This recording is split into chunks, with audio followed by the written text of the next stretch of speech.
Hello and welcome. In this lecture, we will understand why sketches are needed to be fully constrained. In the previous lecture, in the last lecture, we came to know what are the constraints, how to use them, and where they are used. So, in this lecture, we will try to understand why, in the first place, constraints are used in Fusion 360. What are the benefits? And eventually, what would be the repercussions if we don't use constraints? So let's begin. As you can see here, I have made three different sketches, similar sketches, but different. How come? This first one over here, it's a fully constrained sketch. The second one is partially constrained, and this third one is not constrained at all. So what's the difference between these three sketches? They're identical. Their dimensions seem to be similar only. So what could be the difference? See, let's understand this by clicking here and there in the sketch itself. So for this non-constraint sketch over here, if you are dragging it, its size, its position, everything can be changed, which is quite fascinating if you are making it freehand. If you don't have any dimension and you want to like change everything, so in that case can be useful. But most of the times we need to make a sketch. As an engineer, I'm telling you, most of the time we have to make sketches to the dimension. All right. So yeah, this is a non-constraint. Now this second one here, it's partially constraint. That means certain things can be changed, and it's bit under control, because what were the constraints were the rules that we are making in Autodesk Fusion 360. Its general definition is like providing particular limit to a particular object. Got it? So here we can change the dimensions, and somehow it will operate quite better as compared to the non-constraint sketch. And now comes our topper of the class, that would be the constraint sketch. Here everything can be changed with regard to a particular proportion, with regard to the rule that we have set. If you try to drag any point over here or over here, anywhere in this sketch, it will not be changed unless and until you are changing the particular dimension. Let's say, for example, I'm changing it to 75. So everything is changing with proportion. The circle remains in the center itself. You can change it also. So everything will be changed as per proportions. And how could this be useful in terms of 3D design? So let me tell you, 3D design is not a single process. It's not like a with a stroke of 5 to 7 tools and a time duration of 5 to 10 minutes, you are making intricate designs. No, it's a trial and error method most of the time. You have to again go back, and you have to again change certain dimension, you have to again change certain tools, and you have to again change certain parameters in your sketch, in your design, and ultimately in your 3D model or your components of assembly. So ultimately, you need to refer to the original sketches. And if the changes are being made there, and if it's not fully constrained, what would happen? Ultimately, your design would require a complete overhaul. In case of, let's say, if you have made a 3D design and it had the core sketch as a non-constant sketch, so what would happen if you wanted to change anything? You need to go back again and you need to do it freehand, and it would be complete chaos. Getting my point? So that's why fully constrained sketches are required. So now let's understand how to make a fully constrained sketch. Let's start a new, just click on create sketch, select any face, press R in the keyboard, which is the shortcut for rectangle command, and just draw a rectangle over here. So it's a simple rectangle. We want to make it a square. So what we will do, we will give a dimension to one of the side. Let's make it 40. And now we will use equal constraint so that we don't have to provide dimensions to all the four sides eventually. All right. So for making a particular sketch constraint, there are two important things that is required. One is the size, that means the dimension, and second is the position, which is the most important thing. Here we have provided dimension, everything is equal, it's a square.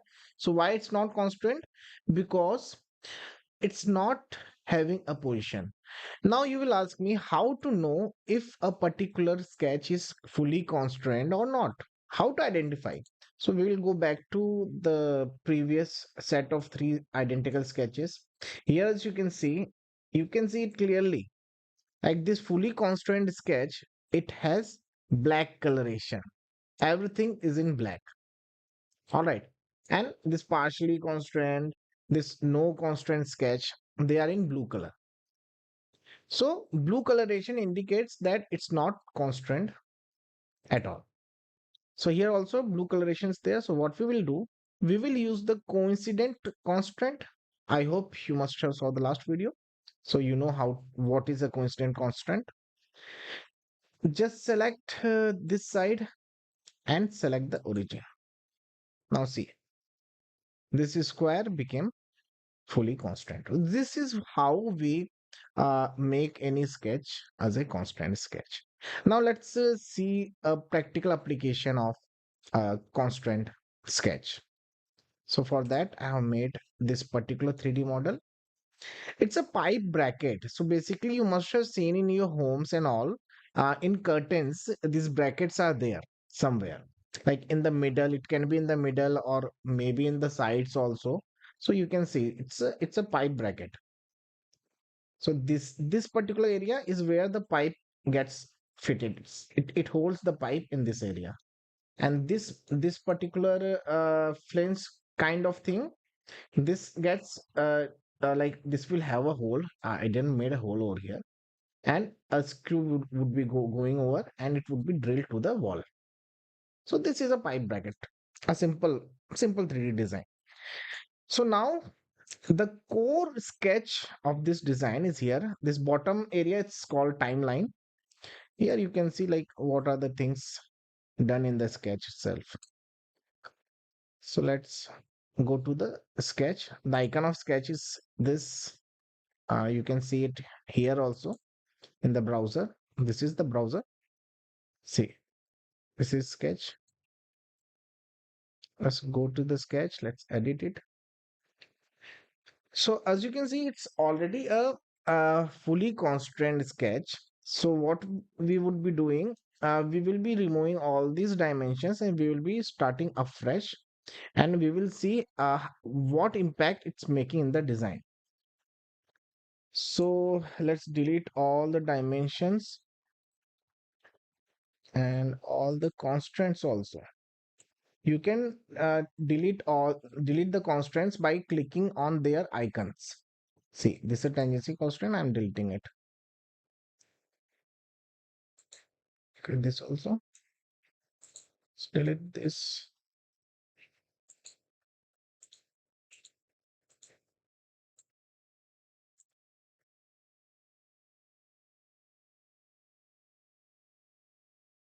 Okay.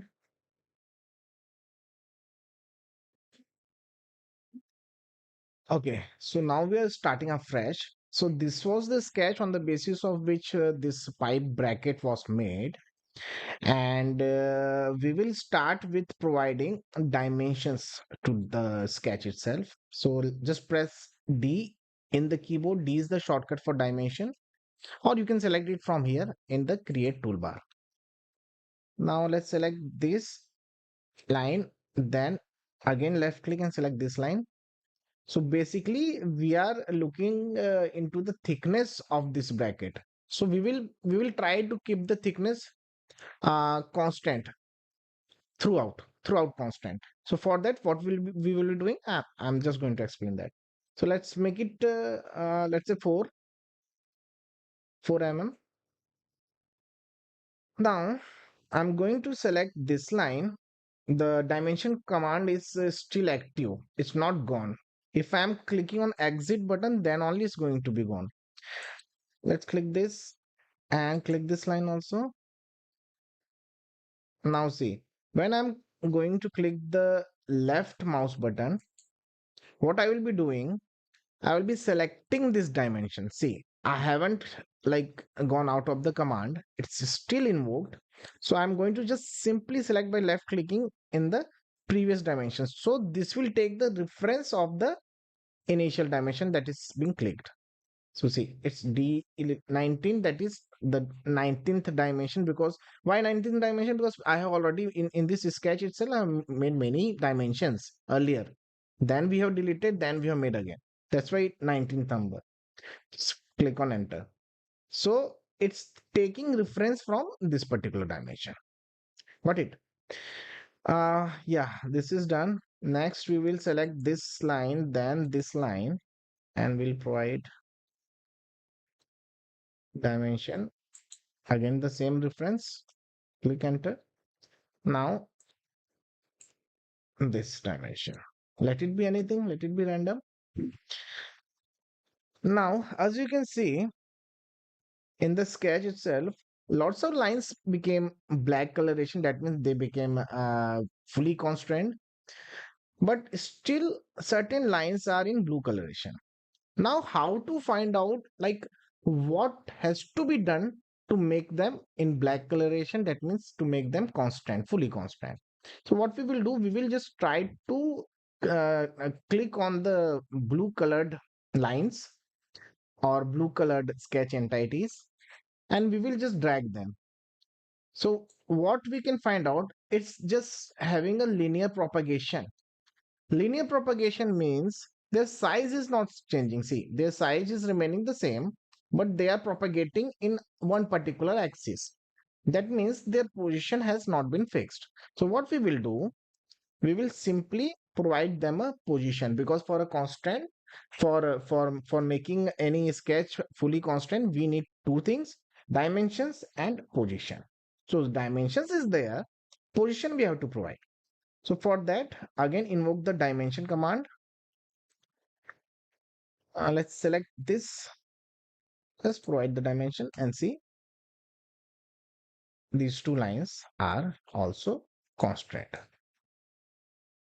Now next, this particular area, this is remaining. So what we will do, by invoking dimension command again, just select this point and the main point, that is the origin from where we started as the reference point, the main reference point. Both we have selected and we took the distance.